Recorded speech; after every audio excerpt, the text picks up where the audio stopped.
लगती है और क्लास 10th में 90 प्लस 95 प्लस या 100 आउट ऑफ 100 लाना है और इम्पॉसिबल लगता है। तो ये सुनो, क्लास 10th में 90 प्लस 95 प्लस या 100 आउट ऑफ 100 लाना इम्पॉसिबल नहीं है। बस सही स्ट्रेटेजी चाहिए, सही तरीका मालूम होना चाहिए कि तुम्हें साइंस पढ़नी कैसे आती है। So hi everyone, I am Radhika, welcome to my channel. और आज मैं वो कंप्लीट स्ट्रेटेजी तुमसे शेयर करने वाली हूँ कि उसे फॉलो कर कर तुम भी अपने क्लास 10th में अच्छे मार्क्स ला सकते हो। देखो, जब भी हम स्ट्रेटेजी की बात करते हैं ना, तो हम हमेशा सबसे पहले मिस्टेक्स की बात करते हैं और उसी के हिसाब से हम क्या बनाते हैं, अपनी स्ट्रेटेजी बनाते हैं। यही एक डिफरेंस है बिटवीन अ टॉपर स्टूडेंट और अ एवरेज स्टूडेंट।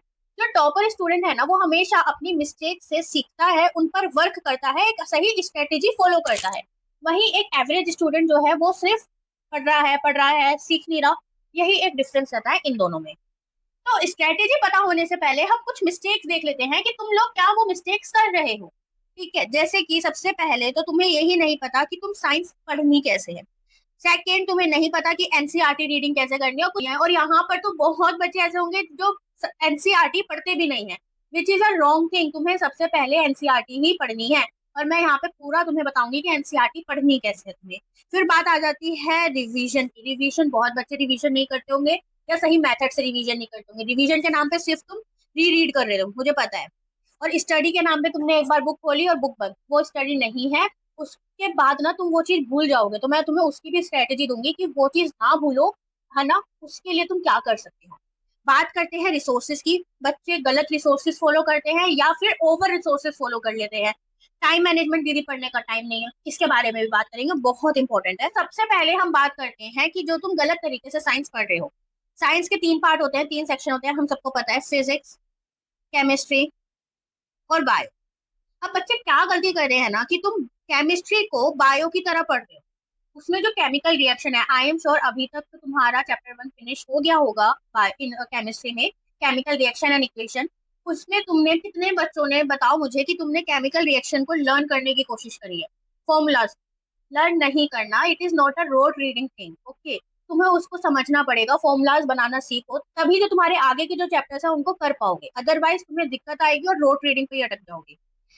अब मैं क्या कह रही थी कि बहुत बच्चे केमिस्ट्री को बायो की तरह पढ़ रहे हैं, जो कि गलत तरीका है।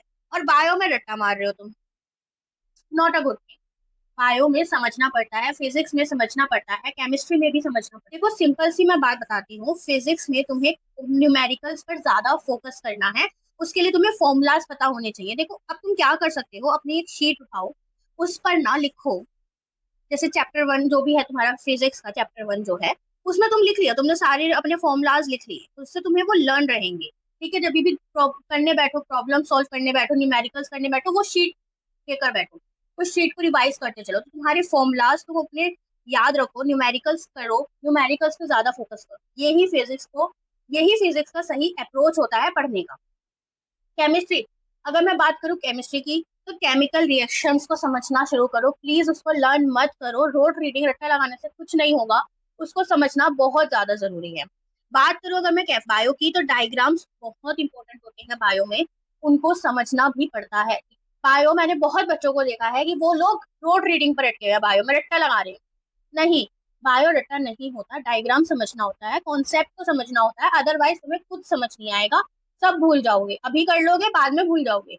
एंड बिलीव मी, ये जो सिंपल चीजें होती है ना, वो लॉन्ग टर्म तक तुम्हारे साथ रहेंगी। तुम्हें उसी को ही समझना पड़ेगा डिटेल। बायो, फिजिक्स, केमिस्ट्री को सही अप्रोच से पढ़ो। अब हम बात करते हैं एनसीईआरटी रीडिंग की। एनसीईआरटी रीडिंग, इसमें तुम क्या गलती कर रहे हो, या तो एनसीईआरटी पढ़ते नहीं हो। तो सबसे पहले मैं तुम्हें यही बोलूंगी, एनसीईआरटी पढ़ना शुरू करो। अब क्या गलती कर रहे हो कि सीधा एनसीईआरटी खोल के बैठ जाते हो, which is a wrong method. तुम्हें एनसीईआरटी नहीं समझ में आएगी अगर तुमने सीधा सोचा ना कि मैं एनसीईआरटी खोलता हूँ, पढ़ने बैठ जाता हूँ। नहीं, नहीं आएगा समझ में। क्या करना है, सबसे पहले जो तुम्हारे स्कूल टीचर्स हैं, अगर वो अच्छा पढ़ाते हैं, तो उनसे वो चैप्टर समझो, या वो टॉपिक जो तुम एक दिन में 2 टॉपिक करवाते होंगे, वो चीज समझो। या जो तुम्हारे ऑफलाइन टीचर्स हैं, ठीक है, जिनसे तुम ट्यूशन लेते हो, या किसी ऑनलाइन बैच में तुम हो, तो उनसे वो चीज समझो पहले। फिर उसी दिन बैठ के वो चैप्टर को एनसीईआरटी में से रीड करो, तब तुम्हें अच्छे से एनसीईआरटी समझ में आएगी। ये तो पहली चीज थी एनसीईआरटी को समझने की, कि तुम्हें एनसीईआरटी समझ में कैसे आएगी। अब सेकंड चीज है कि एनसीईआरटी को पढ़ना कैसे है। ठीक है, एनसीईआरटी को सिर्फ रीड नहीं करना होता, रीड करोगे भूल जाओगे। हाईलाइट करो है ना, सब कुछ हाईलाइट नहीं करना होता, जो इम्पोर्टेंट लगे वो। और दीदी सब कुछ इम्पोर्टेंट लग रहा है, नहीं, कुछ ही चीजें होती हैं जिनको हाईलाइट करना होता है, हर चीज को नहीं हाईलाइट करना। अब हम बात करते हैं कि एनसीईआरटी को रीड कैसे करना है। रीड जो होता है ना, वो ऐसे नहीं कि सिर्फ तुम लाइन पे लाइन पढ़ रहे हो और सो रहे हो, नहीं, वो चीज रीडिंग नहीं होती। एनसीईआरटी को रीड करने के लिए ना तुम्हें क्यूरियस होना पड़ेगा। Science is all about curiosity. ठीक है, तुम्हें क्यूरियस होना पड़ेगा। तुम ये सोचते थे ना बचपन में कि लाइट कैसे जली, वही चीज है सिंपल एक साइंस। ठीक है, तो जब भी तुम एनसीईआरटी को रीड करने बैठो तो तुम लिखो, क्वेश्चन बनाओ। Oh what is this. Let suppose nutrition का टॉपिक लेते हैं, तुम्हारा चैप्टर है एक न्यूट्रिशन, तो उसमें जैसे व्हाट इज न्यूट्रिशन, क्या है ये न्यूट्रिशन, अच्छा क्यों जरूरी है ये न्यूट्रिशन हमारी बॉडी के लिए, व्हाई इट इज इम्पोर्टेंट, कैसे हो रहा है ये प्रोसीजर, कैसे हो रहा है, तो हाउ। तो ये जब तुम रीड करने बैठोगे ना एनसीईआरटी, तो इन क्वेश्चंस के आंसर्स ढूंढो उस बुक में से, और फिर देखो तुम्हें कैसे समझ नहीं आएगी एनसीईआरटी, कैसे तुम्हारा मन नहीं करेगा एनसीईआरटी पढ़ने का। करेगा, 100% करेगा। तुम्हें इन क्वेश्चंस के जब आंसर्स मिलेंगे ना, तुम्हें और मजा आएगा। तो बेसिकली एक तरीके से उसको पजल बनाओ कि तुम्हें इन क्वेश्चंस के आंसर्स उसमें से ढूंढने हैं। ओके, सेकंड थिंग, जब तुम वो चीज कर रहे होंगे ना, तुम्हें और भी इंपॉर्टेंट चीजें मिलेंगी, जैसे कि एक आता है पेरिस्टेलिटिक मूवमेंट। तो ब्लैंक स्पेस होता है यहाँ पे, वहां पे लिख लिया what is nutrition, like suppose पहले तो ये लिख लिया what is nutrition, types of nutrition पे क्वेश्चन लिख लिया, देन एक क्वेश्चन लिख लिया व्हाट इज पेरिस्टेलिटिक मूवमेंट, क्योंकि ये 1 मार्क्स में 2 मार्क्स में आ जाता है। तो तुमने वो सारे क्वेश्चंस ना वहां लिख लिए उस पेज पे। तो जब भी तुम वो चैप्टर पढ़ने आओगे या वो टॉपिक पढ़ने आओगे, तो उस टॉपिक में से वही चीज तुमने पढ़ी। तो जब भी तुम चैप्टर पढ़ने आओगे या उस टॉपिक को रिवाइज करने आओगे ना, उन क्वेश्चंस को सॉल्व कर लो, या फिर माइंड में ये सोच लो कि इसका आंसर मुझे आता है, अच्छा ये होता ही होता ही होता ही होता, दैट्स, तुम्हारा वो चैप्टर कवर हो, समझ में आया। एंड मोमेंट पे ना ऐसे रिवीजन होता है, क्या मुझे इसका आंसर आता है, आता है तो ठीक है, नहीं आता तो मैं एक बार देख लेता हूँ वहीं पे साइड में से क्या है इसका आंसर। तो that is the correct way to study और लर्न साइंस। ओके, अब हम बात करते हैं रिसोर्सेज के बारे में, कौन सी बुक इंपॉर्टेंट है, कौन सी, क्या क्या रिसोर्सेज दीदी हमें चाहिए। देखो सबसे पहले तो ना तुम्हारी दो चीजें होती है रिसोर्स जिससे तुम पढ़ रहे हो, एक तो टीचर और एक बुक। आज के टाइम में बहुत अच्छी चीज है कि तुम्हारे पास यूट्यूब है, बहुत सारे टीचर्स हैं, तुम उनसे पढ़ सकते हो, एक से नहीं आया तो दूसरे से पढ़ लो, दूसरे से नहीं आया तो तीसरे से पढ़ लो। बट कहीं ना वो तुम्हारे लिए डिसएडवांटेज भी है। क्यों? क्योंकि तुम इतना वो कर जाते हो ना कि तुम्हारा एक टॉपिक जो मुश्किल से 1 घंटे का है, तुम 4 4 5 5 लेक्चर देखते हो, पूरा दिन उसी में चला गया, तुम्हें पता भी नहीं चला। रिसर्च नहीं करनी, सिर्फ एक टीचर को फॉलो करो। अगर तुम ऑफलाइन के स्टूडेंट्स हो तो ठीक है, तुमने आके एक बार वन शॉट देख लिया किसी टीचर का, इट्स ओके। बट अगर तुम ऑनलाइन टीचर से पढ़ते हो, ऑनलाइन बैचेस में हो, तो बस कुछ ही टीचर से पढ़ो, ऐसा नहीं कि सब टीचर से पढ़ना है। रिसर्च नहीं करनी कि कौन सा टीचर बढ़िया बना रहा है फिर तुम्हें पूरी रिसर्च की वो करनी है, नहीं। नाउ पहला पॉइंट हमारा यही आ जाता है, फॉलो लेस टीचर। सेकंड आ जाती है बुक्स। तो again I am repeating, NCERT बहुत इंपॉर्टेंट है। ठीक है, एनसीईआरटी बहुत ज्यादा इंपॉर्टेंट है, एनसीईआरटी को ही फॉलो करना है। सेकंड जो आती है ना, तुम्हें एक क्वेश्चन बैंक लेना पड़ेगा। एक क्वेश्चन बैंक जो तुम, अगर तुम सोच रहे हो कि ये क्वेश्चन बैंक तुम नवंबर दिसंबर में लोगे, तो नहीं, ये जो क्वेश्चन बैंक है ना, तुम्हें अभी स्टार्टिंग से ही सॉल्व करते हुए चलना है। ठीक है, उसके बाद तुम्हारा सैंपल पेपर या फिर पीवाई, ये जो है ना, ये एंड में लेने वाली चीज है, जब तुम नवंबर दिसंबर में तब लो। इसके लिए मैं नहीं बोलूंगी कि अभी लो, बट हाँ क्वेश्चन बैंक अभी ले लो, ज्यादा हेल्पफुल रहेगा। ठीक है, तो क्वेश्चन बैंक कौन सी अच्छी है, कैसे अच्छी है, वो सब मैं अलग वीडियो बना दूंगी। अभी फिलहाल के लिए अपना मेन फोकस इन्हीं 3 चीजों पे रखो, and that would be enough. देखो ज्यादा किसी के बोलने पर कि ये बुक अच्छी है वो बुक अच्छी है, ज्यादा बुक्स मत लो।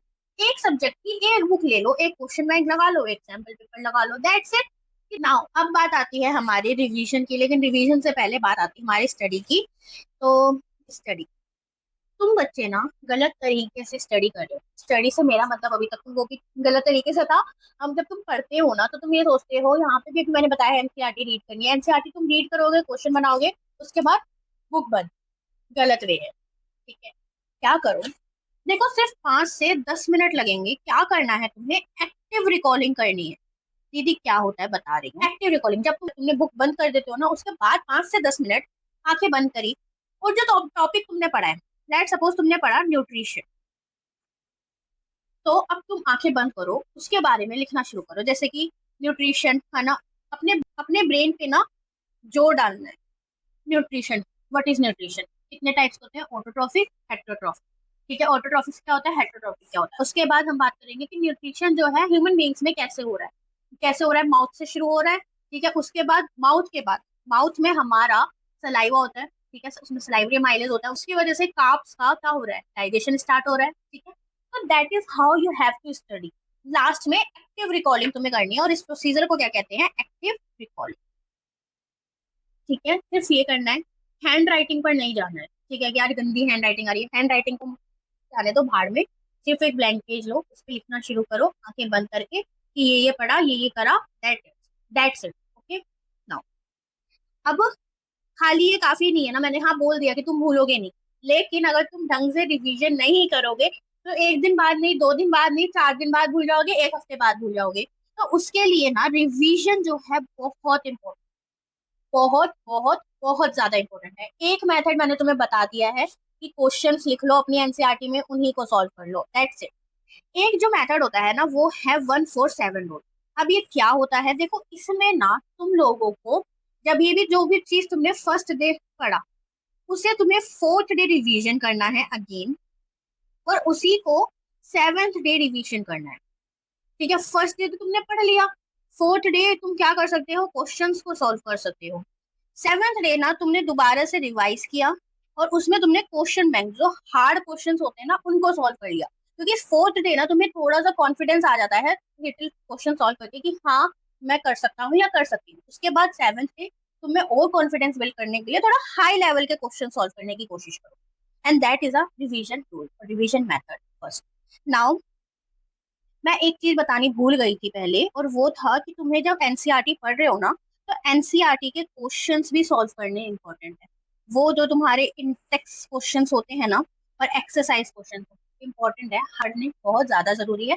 कई बार तो एग्जाम में सेम टू सेम उठकर आ जाते हैं क्वेश्चन, तो बहुत जरूरी है। ये नहीं कि सीधा तुम क्वेश्चन बैंक सॉल्व कर रहे हो, नहीं, एनसीईआरटी के क्वेश्चंस भी तुम्हें करने पड़ेंगे। तो हमने बात कर ली है रिवीजन के बारे में, रिवीजन के तरीकों के बारे में। अब हमारी बात आती है स्टडी में, हमने एक्टिव रिकॉर्डिंग के बारे में बात कर ली है, और अब हमारी बात आती है टाइम मैनेजमेंट की। सबसे पहला क्वेश्चन टाइम मैनेजमेंट में यही आता है, दीदी टाइम मैनेज नहीं होता, पढ़ने का टाइम नहीं मिलता। तो तुमसे बोला किसने है, मुझे ये बताओ कि तुम्हें 6 6 घंटे 7 7 घंटे पढ़ना है? नहीं बोला, हमने तो किसी ने नहीं बोला। सिर्फ और सिर्फ 2 घंटे इनफ।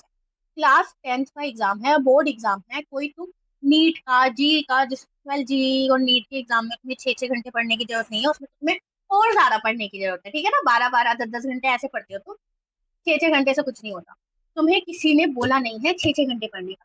क्यों पढ़ रहे हो, 2 घंटे पढ़ो एंड इट्स इनफ। वीकेंड्स पे तुमने 3 घंटे दे दिए, वैसे जब स्कूल वगैरह जाते हो तो 2 आवर्स इज इनफ, बट वो फुल फोकस के साथ पढ़ोगे।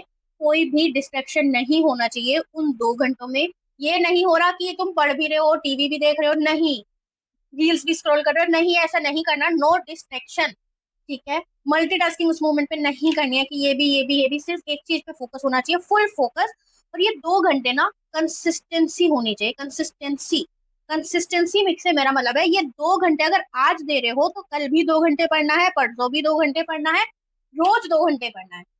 और अगर बाय चांस तुम्हारे घर में कोई दिक्कत है, कोई प्रॉब्लम है, या कहीं पर तुम्हें जाना पड़ रहा है अर्जेंटली या कैसे भी, तो सिंपल सी बात है, उस दिन तुम्हें ये नहीं करना कि पढ़ाई बंद कर दी, नहीं, सिर्फ बुक्स खोल के एक बार रिवाइज कर लो। ठीक है, पढ़ लिया, रीड का जो करते हो ना वही चीज कर ली, उन क्वेश्चंस को जो मैं बता रही हूँ देख लिया, हाँ मुझे इसका आंसर अभी भी आता है ना, हाँ आता है, ठीक, दैट्स इट। चाचा की, बुआ की, फूफा की, किसी की भी शादी हो कर सकते हो। और अगर ऐसी कोई चीज है कि तुम हाँ नहीं कर पा रहे हो, इट्स ओके, अगले दिन थोड़ा सा एक्स्ट्रा टाइम दे दो। ठीक है, 1 घंटा उस दिन पढ़ोगे, लेकिन वीकेंड में थोड़ा सा टाइम एक्स्ट्रा दे दो, 4 घंटे पढ़ लो, 3.5 घंटे पढ़ लो, इट्स इनफ। ओके, टाइम तो पढ़ने के लिए निकालना पड़ेगा, क्योंकि स्कूल का काम होता है, प्रैक्टिकल फाइल, हॉलीडे होमवर्क, ये होमवर्क, वो होमवर्क, सब स्कूल में निपटा कर आओ। जितने भी तुम्हारे वो पीरियड्स होते हैं ना, अरेंजमेंट वगैरह, सब उसमें कर कर आओ। घर पर आके सिर्फ तुम्हें अपनी सेल्फ स्टडी के लिए 2 घंटे निकालने हैं।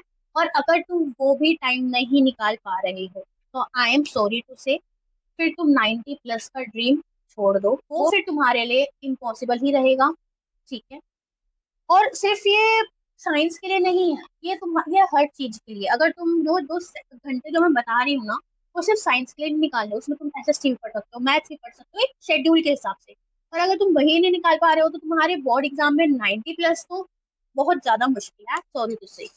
तो that's it guys, that's it for this video. और लास्ट में मैं यही बोलना चाहूंगी कि मेहनत करो, रोज करो, थोड़ी थोड़ी करो।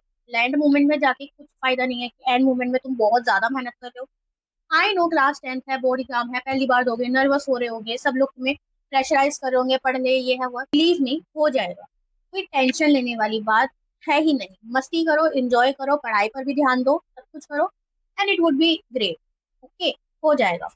So believe me, this class is going to be a best class. So that's it, guys.